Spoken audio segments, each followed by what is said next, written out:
जरा सोचिए, एक तरफ गगनचुंबी इमारतें और तेज रफ्तार से दौड़ता हुआ विकास है, और ठीक दूसरी तरफ जल, जंगल और जमीन से जुड़ी सदियों पुरानी शांत जीवन शैली।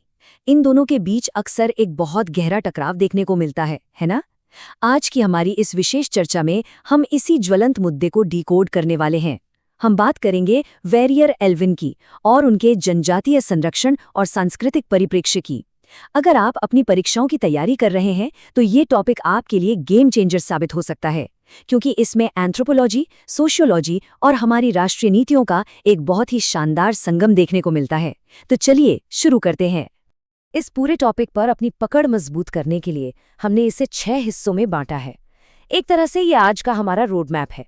हम बुनियादी परिचय से शुरुआत करेंगे, एल्विन के विचारों और असल जिंदगी के उदाहरणों को समझेंगे, नेहरू जी के पंचशील पर इसके प्रभाव को देखेंगे, एक बहुत ही दिलचस्प एकेडमिक डिबेट पर चर्चा करेंगे और अंत में देखेंगे कि आज के समय में ये सब कितना प्रासंगिक है। एग्जाम के लिए ये 6 पॉइंट्स आपका बेस तैयार करेंगे। चलिए बिना किसी देरी के अपने पहले हिस्से से शुरुआत करते हैं। भारत की विविधता तो हम सब जानते हैं, लेकिन इस विविधता में इन जनजातीय समुदायों की आखिर क्या जगह है? सबसे पहले एक बहुत ही बेसिक लेकिन अहम सवाल, ये जनजाति या ट्राइब आखिर है क्या? एग्जाम में एक सॉलिड आंसर लिखने के लिए आपको स्क्रीन पर दिख रही ये सटीक परिभाषा एकदम क्लियर होनी चाहिए। याद रखिए, जनजाति केवल कुछ लोगों का समूह भर नहीं है, ये एक बिल्कुल अलग, अपनी एक विशिष्ट संस्कृति वाला समुदाय है। इनकी अपनी भाषा होती है, अपनी परंपराएं होती हैं और इनका किसी एक खास भौगोलिक क्षेत्र से बहुत गहरा नाता होता है। अब जरा इन खासियतों को देखिए, ये आपस में बहुत गहराई से गुंथी हुई हैं। एक जनजातीय समुदाय का पूरा जीवन, उनकी अर्थव्यवस्था, उनका खाना पीना, सब कुछ सीधे सीधे प्रकृति पर निर्भर करता है। और एक बहुत दिलचस्प बात, यहाँ मैं से ज्यादा हम की भावना होती है, यानी व्यक्तिगत स्वार्थ से ऊपर पूरी कम्युनिटी का हित। प्रकृति के साथ सह अस्तित्व का ये वो मॉडल है जिसे आज का हमारा मॉडर्न समाज भी सीखने की कोशिश कर रहा है। और यहीं पर एंट्री होती है हमारे आज के मुख्य किरदार की, वेरियर एल्विन। इनकी कहानी किसी फिल्म से कम नहीं है। 1902 में इंग्लैंड में जन्मे एल्विन भारत में एक ईसाई मिशनरी बनकर आए थे, लेकिन फिर मध्य भारत की गोंड, बैगा और मुरिया जनजातियों के साथ रहते हुए उनके जीवन से वो इतना ज्यादा प्रभावित हुए कि उन्होंने बाकायदा भारतीय नागरिकता ले ली। एक अंग्रेज बाहरी व्यक्ति से भारत के मूल निवासियों का सबसे बड़ा पैरोकार बनने का उनका ये सफर सच में कमाल का है। अगर आप एग्जामिनर को वाकई इम्प्रेस करना चाहते हैं तो स्क्रीन पर दिख रही इन किताबों के नाम अपने दिमाग में छाप लीजिए। अपने आंसर में द बेगा या फिलॉसफी फॉर नीफा जैसी किताबों का जिक्र करना आपको बहुत अच्छे मार्क्स दिला सकता है। इन कृतियों में एल्विन ने जनजातीय संस्कृति, उनके विवाह और उनके धर्म का बहुत ही सूक्ष्म और जमीनी वर्णन किया है। तो एल्विन की कहानी तो हमने जान ली, अब सीधे गोता लगाते हैं उनके असली विचारों और उनके उस दर्शन की ओर जिसने पूरी व्यवस्था को सोचने पर मजबूर कर दिया। एल्विन का सबसे ज्यादा चर्चित और सच कहूं तो सबसे विवादास्पद विचार था नेशनल पार्क पॉलिसी या राष्ट्रीय उद्यान नीति। एल्विन ने देखा कि कैसे बाहरी ठेकेदार और साहूकार इन सीधे साधे लोगों का शोषण कर रहे थे। इसलिए उन्होंने सुझाव दिया कि क्यों न जनजातीय क्षेत्रों को एक मानव उद्यान या ह्यूमन पार्क की तरह सुरक्षित कर दिया जाए, ताकि बाहरी दखलंदाजी पूरी तरह रुक सके। भले ही इस बात पर काफी बवाल हुआ, लेकिन इसके पीछे उनका मकसद इन समुदायों को बचाना था। अब देखिए, एल्विन का नजरिया भी समय के साथ बदला। शुरुआत में वो अलगाववाद या आइसोलेशनिज्म की बात करते थे, यानी उन्हें दुनिया से बिल्कुल अलग रखो। लेकिन बाद में उन्हें भी समझ आ गया कि ऐसा प्रैक्टिकली मुमकिन नहीं है। तब उन्होंने संतुलित विकास का रास्ता चुना।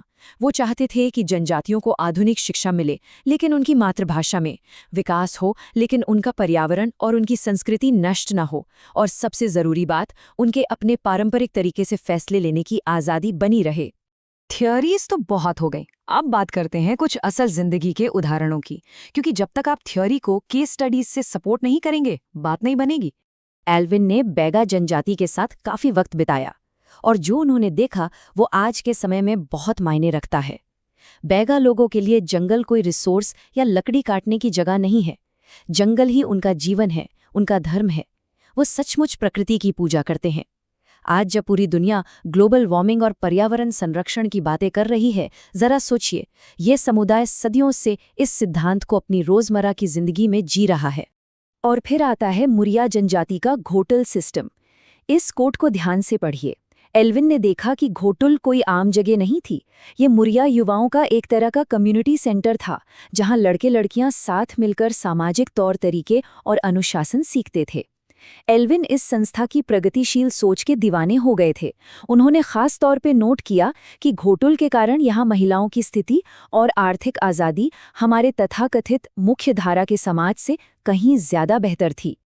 अब आप शायद सोच रहे होंगे कि एक एंथ्रोपोलॉजिस्ट के फील्ड वर्क का देश के मैक्रो लेवल से क्या लेना देना। तो चलिए देखते हैं कि कैसे एल्विन के काम ने आज़ाद भारत की नीतियों को शक्ल दी। आज़ादी के बाद हमारे पहले प्रधानमंत्री पंडित जवाहरलाल नेहरू ने जनजाति पंचशील का सिद्धांत दिया। और अगर आप इन 5 बिंदुओं को देखें तो आपको इनमें एल्विन की आवाज़ साफ सुनाई देगी। कोई चीज़ जबरन मत थोपो, उनकी संस्कृति का सम्मान करो, विकास वैसा हो जैसी उनकी ज़रूरत हो, और प्रशासन मानवीय हो। ये कदम बताते हैं कि कैसे एल्विन की मानवशास्त्रीय सोच भारत सरकार की एक राष्ट्रीय नीति में बदल रही थी। चलिए अब एक बहुत ही जबरदस्त अकादमिक डिबेट की तरफ मुड़ते हैं। समाजशास्त्र में 2 दिग्गजों के बीच का वो टकराव जिसे जाने बिना ये टॉपिक अधूरा है। भारत की जनजातियों के भविष्य को लेके 2 बिल्कुल अलग विचारधाराएं टकरा रही थीं। स्क्रीन पर बाईं तरफ हैं समाजशास्त्री जीएस घुरिये, जिनका मानना था कि जनजातियां असल में पिछड़े हुए हिंदू हैं और उन्हें पूरी तरह से मेनस्ट्रीम या मुख्यधारा में मिला लेना चाहिए। और दाईं तरफ हैं हमारे एल्विन, जो उनकी स्वतंत्र और अलग पहचान को बचाने की लड़ाई लड़ रहे थे। दोनों ही पक्षों के अपने अपने बेहद मजबूत तर्क थे। घुरिये चाहते थे कि आर्थिक रूप से सब एक हो जाएं, जबकि एल्विन को डर था कि इस जल्दबाजी में जनजाति संस्कृति हमेशा के लिए खत्म हो जाएगी। एक अच्छे स्टूडेंट की तरह हमें इस डिबेट का निष्पक्ष विश्लेषण करना होगा। इस टेबल पर नजर डालिए। एल्विन के नजरिए का सबसे बड़ा प्लस पॉइंट ये था कि उन्होंने शोषण के खिलाफ एक बहुत मजबूत आवाज उठाई और आदिवासियों को सम्मान की नजरों से देखा। लेकिन उनके आलोचक बिल्कुल सही सवाल उठाते हैं।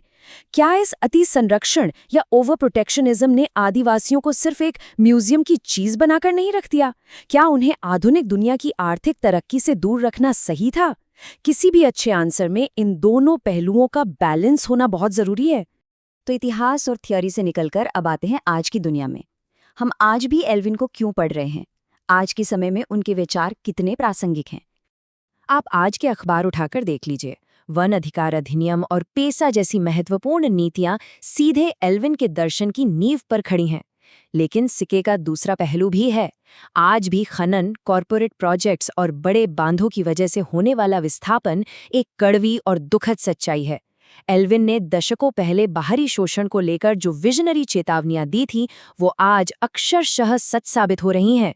विकास देश के लिए जरूरी है, बिल्कुल है, लेकिन सवाल यह है कि उस विकास की कीमत आखिर चुका कौन रहा है?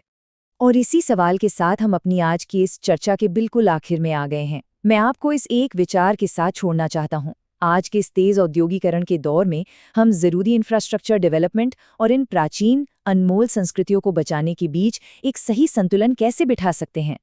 वेरियर एल्विन का काम हमें इसी बैलेंस को तलाशने के लिए प्रेरित करता है। इस पर ज़रूर विचार कीजिएगा। मुझे उम्मीद है कि इस विश्लेषण से आपको इस पूरे विषय को गहराई से समझने में मदद मिली होगी।